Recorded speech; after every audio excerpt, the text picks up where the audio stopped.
Hi everyone, Simon Keeling here with your flying weather outlook for the week and weekend ahead, brought to you exclusively by the Flyer Club in association with weatherschool.co.uk. Thanks again for watching. Now, many of you still to get out there, do your first flight since post-lockdown, and of course we're coming up as well to the ability for dual training to take place as well. So go and check out my YouTube channel, youtube.com/weatherschool. I've got this video on there for you, which is weather checks for your first post-lockdown flights. Well worth watching. It's only about 8-9 minutes long, and it just gives you some heads up and refreshes you on some of the important points of the weather, which I think will be useful for you as we get back into the flying routine again. So that's there for you, complete free of charge, youtube.com/weatherschool. Go and have a watch of that. Now, as far as the weather for the coming week is concerned, looks like being quite a showery week ahead. There is going to be some flying to be found, but I think we've got to watch these heavy showers. Winds are going to be lighter than they've been through the weekend overall, but by Friday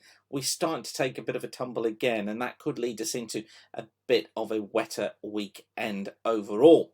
Now, over the weekend just gone, I've been running my online aviation weather school part 2. We had our first session of that on Saturday morning. Thanks to everybody who came along. I know many of you watched this video, and we had a great time, didn't we, using SKU-T diagrams to predict cloud bases, cloud tops, freezing levels, and the winds at all different levels. We've looked at the 500 millibar charts as well to decide what the weather is going to be like, and we're going to be doing more of that during our second session, I should say. That's easy for you to say. Next week, when we use those charts to predict the weather for between 7 and 14 days ahead. Well, I mean, you know, we don't forecast the actual weather that far in advance, but we look to see whether it's possible to fly or not. And if you want to get along to Aviation Weather School, then come along and get your place booked now.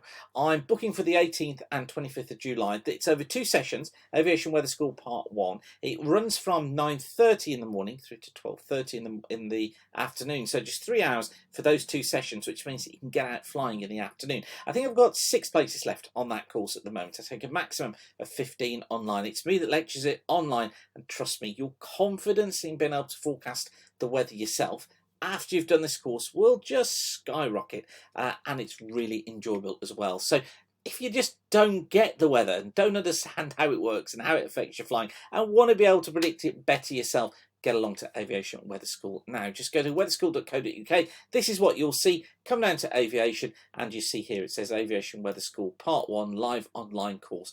Click on there, and all the information you need is down there as well about what we cover on the course, and you just book your place now on the right hand side just here. Any information you want, just get in touch with me and let me know. If those dates aren't convenient for you, then I do announce the new dates via our weekend forecast email list, which goes out on a Thursday or Friday. This is where you get a plain text forecast for the weekend, and you can join that now. You don't get any spam, you get no rubbish. Just send a blank email to aviationweather-subscribe@weatherweb.net, and I will get those forecasts sent to you. Okay, this is how things look then for today. Low pressure is in the North Sea. Still a strong westerly wind affecting all areas, and we've got some heavy showers across northern parts of the country. It's better down towards the south, but I think that wind's going to make it marginal for most of us through the course of this afternoon. As far as tomorrow's concerned, things do change. Still lots of messy fronts around, an area of rain crossing southern Ireland, southwest England, southern parts of Wales, I think, through the afternoon. This pushing its way eastwards, leading to marginal to non-VFR conditions. Typical bases probably about 1 to 2,000 feet, tops about 10,000 feet. Eastern areas in the Midlands, East Anglia, South East England probably fare there at first, and staying okay through the Midlands for most of the day, even into northern England as well and northern Wales. Bases here 3,000 feet, tops at about 8,000 feet. Heavier showers developing across Scotland, and I think this leads to marginal conditions here and across Northern Ireland. Maybe some local flying to be found. 2,000 foot bases, 15 to 20,000 foot tops. So just be careful across Scotland. It will come and go. On Wednesday, little area of low pressure over us. Now that's going to encourage showers to form during the course of Wednesday. Generally there's VFR conditions around, but those heavy showers take us into non-VFR quite swiftly. So typical base is 3,000 feet, but then as that VFR sets in, coming down to 2,000 feet, tops at 20 to perhaps 30,000 feet. Now, I think what will happen is those showers are probably going to be fairly well scattered, but they will be heavy and they will be thundery. So just keep a very careful eye out for them. But I think you'll probably be able to fly around them.